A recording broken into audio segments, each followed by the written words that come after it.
Former Deputy President Gachagua is expected to be back in the country today. He left the country on July 13th, and today, on August 21st, he is expected to be in the country.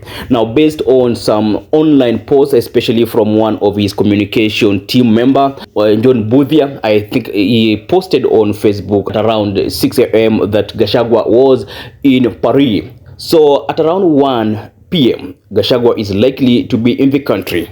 Some of Gachagua's supporters arrived at JKIA very early in the morning. Some were led by a Juja member of parliament and Naivasha member of parliament. So as you can see in this photo, this is JKIA. They went to JKIA very early in the morning to avoid police blocks or barriers on the road, because as it is right now, getting into JKIA is becoming a little bit difficult because the government wants to control crowds and make sure that the operations at JKIA continue as usual, because as indicated by Murkomen, that is the interior CS, Gachagua can really disrupt business of the day. So the police officers are in charge to make sure that the business continues as usual. These are just photos of Murkomen and Gachagua, and this happened when Gachagua was the deputy president. So this tells you that things can change, that enemies today but tomorrow friends, because as it is right now,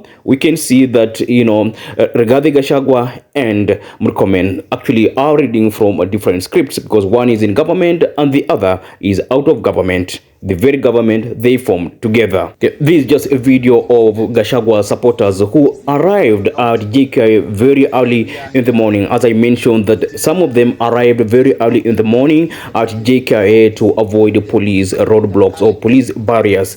So they're here to welcome Gachagua. Just listening to one of them. My name is General Mongi Kefeti. I'm an official of DCP Murang'a County.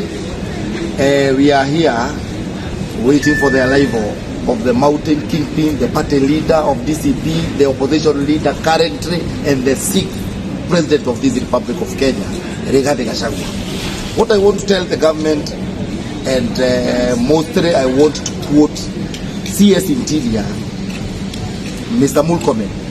Murkomen, Kenyan people are not ready to pamper your bloated ego. We are telling you openly, we are here. We have the deputy party leader. You can see the deputy party leader hapa. He is here. We have the terrorist 001, terrorist 002.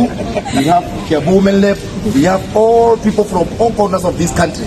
And I want to tell the government, we are having masses in Mombasa Airport, Kisumu Airport, Eldoret Airport. Everybody will not sleep in this nation. We know they have a plan. They want to kidnap, abduct Rigathi Gachagua and inject poisonous for him to die like Kennedy Matiba. We are telling president, we know each and every time you leave this country, you left 2 years ago, the farm of the former president was invaded. You left last year, Gachagua was impeached. You left 2 days ago. Now, we know what you have planned. Yesterday, Murkomen was in Murang'a, and he said that they want to deal with Gachagua, and the arrival of Gachagua is a security threat. We want to tell this government one term is inventable. Kaende, tupatane kesho. That's good. Honestly, these guys spent a night at JKIA. It's not that they went there in the morning. They spent a night at JKIA. So what does Murkomen have to say regarding this kind of heroic arrival?